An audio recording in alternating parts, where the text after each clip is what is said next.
Great. Thank you all. I think it's been a great session today.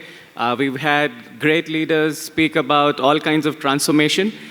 This is the first session where we will talk about something real that two companies have come together and transformed a large business.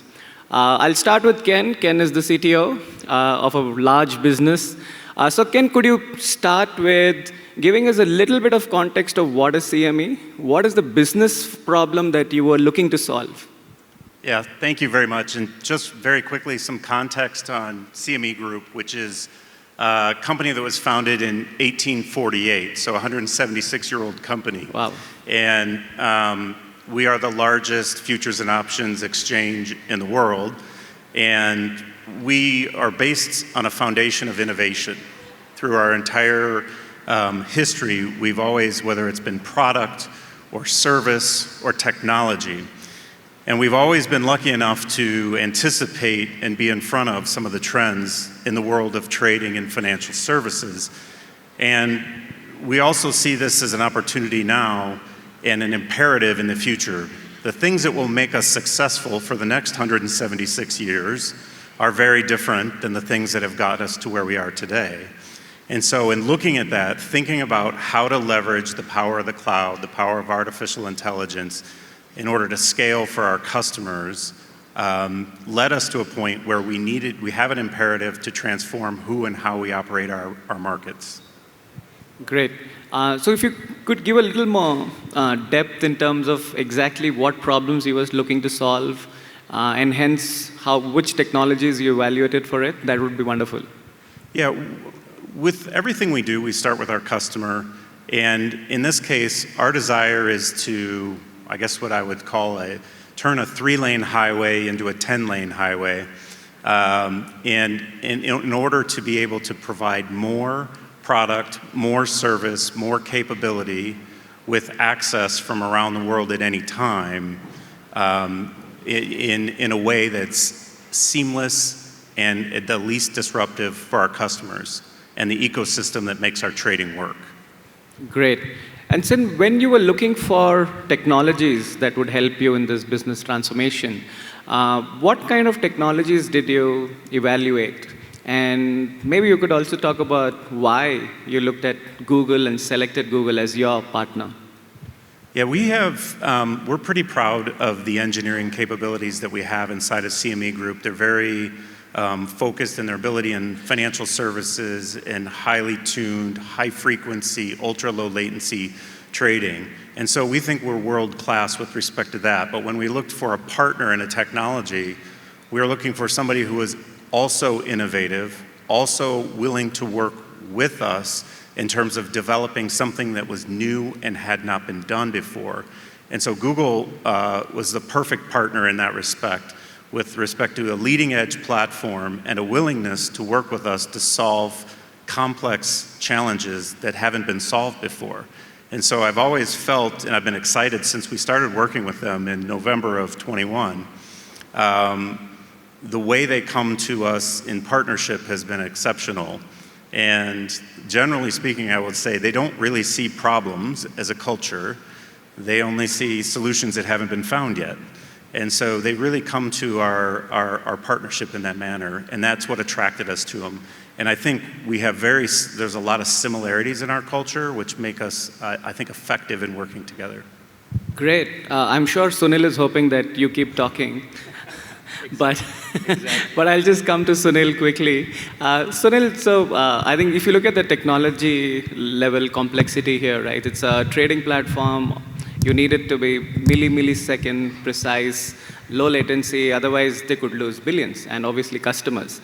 How does Google Cloud overall look at this? If you could give us examples of other companies where you would have helped them around similar areas or some of the other complex technology areas. Yeah, I would spend a minute before answering that. Thank you, Ken. But that exactly is what is challenging. Never done before. Think of an exchange technology transformed on cloud, real-time access. We talked multiple times. So we are building a specialized cloud vertical platform, co-located, low latency, high performance, But let's not forget increased access to market data for all of the customers and clients of CME at, I wouldn't call it fraction of a cost, but maybe 10 to 15% of the cost what it takes for data consolidation, data access, and things like that, which suddenly makes them come up with newer products and newer revenues and all of that. So something never done before. Thank you for the partnership, Ken, and that's really exciting. Now that is in a context of a regulated industry with open standards and real-time risk management. Maybe I'll pick up, I know a lot of people in the audience are very fresh from an T20 World Championship. So if I pick up sports as an example, it's a very unique one. So let's say like cricket, we work with Major League Baseball. Now these are traditional sports which are seeped in tradition, but that prevents innovation. Right. Your next generation fan base and a next generation fan experience is going to be very different, and they may not like the same format of a cricket or the same format of a baseball. We work with MLB in a context of with leveraging our BigQuery, Anthos, GKE. So you can think of a section of a play compared with the entire history, and it is now suddenly a new angle for fans, for coaches, for players, and sports being looked at never before and completely transforming that industry. Interesting. Interesting you covered some of the cultural aspect, and that's where I want to lead Ken into. So Ken, like you just mentioned, right, you're almost 175, 176 years old, which also means there's some ways that a company likes to work or function.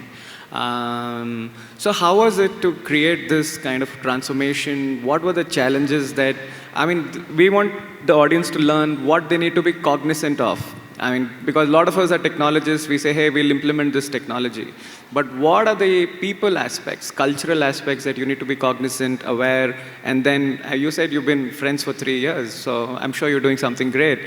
So what is it that you do from a technology office, along with obviously other portions of, and the partner, to ensure that it is smooth for the entire organization? Yeah, it's an excellent question. One of the things, and I've had the opportunity over my career to work on a lot of integrations after acquisitions, and you learn that when you put change on people, the technology will actually work itself out. And the things that get in your way tend to be humans and the ability to change and adapt. And so as we undertook this partnership, we have a big technical transformation that we're undertaking with, at the same time we're building new engineering, ultra-low latency capabilities that haven't been built before. We're also doing a traditional migration to the cloud of our other applications. And we also decided to change our operating model into a more agile-based, product-oriented delivery, which implies different skill sets and a lot of change, which is where we have the good fortune of having an excellent team here in India. We started in 2015, and we have the exact same leadership today in place that we did when we started, which is a powerful base upon which we can build upon. We've tripled in size here since the beginning of our partnership, and the point is to bring both skills. It's an excellent place to find the skills that we need, and also partner in training and bringing other people along at the same time. So it's really been a journey with which you have to bring the people with you, and where you don't do that, you also want to acquire new skills and talents at the same time. And so it's a massive change, and my best advice would be pay attention to the people issues.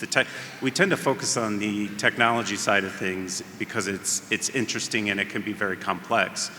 But in comparison to the complexity of individuals going through change, I don't think it matches up. Great, great. So Sunil, you would have done this for hundreds of companies over the years. In your assessment, what are the top 2 or 3 things that you almost advise your own customers, saying that, hey, we need to be aware of this, and this is how we can do it better?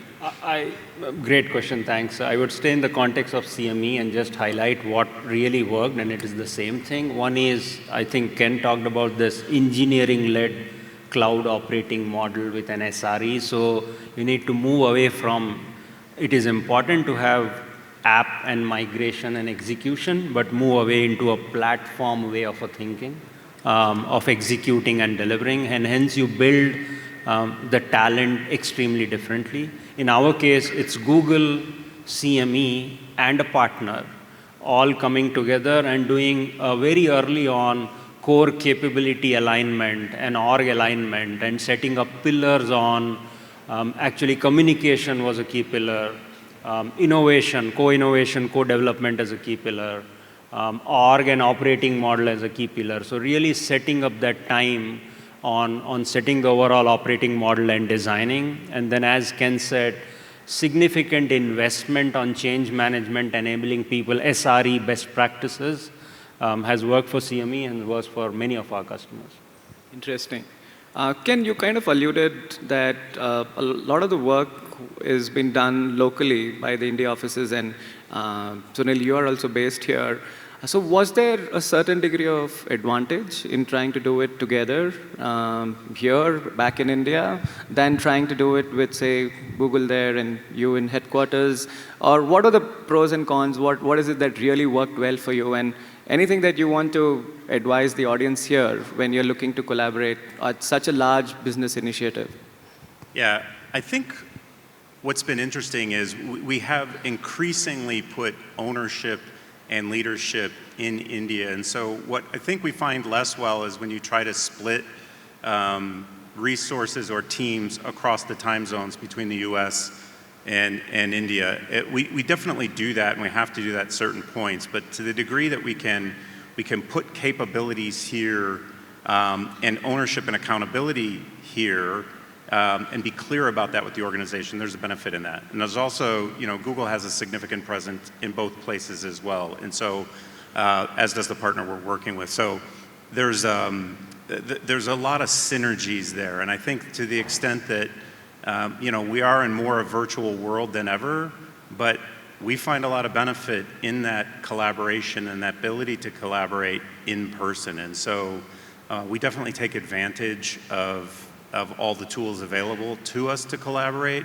but it also, the fact that we have significant presences, we have commitments in both areas, and we're clear about where responsibility sits, is advantageous. I think when you get into a situation where you're trying to keep ownership maybe back in the United States, but you have the work be done in India, it's less effective in our experience. And so we're learning there and continuing to migrate. And again, with people that have done it before, we take a lot of guidance and expertise along the way. And if I could just add to that, I think it's great. Ken talked about collaboration. We had the power of people coming together on architecture sessions, on boot camps, on hackathons. And again, this is CME partner and Google. And many of the decisions and the speed of execution could be much more ahead with people coming together across. So the operating model baked in, and there are many known faces here where we work. The GCC in India is really taking the lead, and it's kind of built for India, built from India for global, and that model is working well. Interesting. Sunil, I think when we were speaking, you said that you have a lot of focus of working locally with the GCC community, and CME is a brilliant example. At the same time, do you want to talk about one or two other such areas from a collaboration dimension, which you are able to do really well locally from here? Many examples. Building talent, as you would, I'm sure there were many sessions on AI. And building deep AI and engineering talent is a slow process. And then you got to build on the base of ML and the base of, we have, I'm not selling Google here, but we have a bit of think like Google, build like Google, operate like Google. And which we have you open up to exactly. Others. Wow, we have a whole practice around that, and we open up to all of our GCC customers and partners on, it has embedded practices. And then we leverage significantly now our Gen AI tools on developer productivity, on efficiency. While we are engaging with this program with CME, right from early on, we are thinking of FinOps and optimization and not as an afterthought. So there are many such avenues of engaging. Interesting. I think for me, the key takeaway is, I think we've been doing it for more than like 15 years, these sessions, and every year the collaboration examples from local GCCs with the biggest of technology companies and enterprises in the world keeps getting better.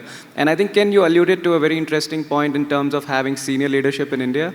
I think one of the things that we study year on year is how the senior leadership in India, or that's getting global roles, is increasing. I think we found it's growing at about 30%, which says a lot about how local collaboration and innovation at a global level can happen even locally. So I think it's great. Thank you so much for your deep insights. I'm sure the audience will take away a lot from this. Thank you both so much. Thank you.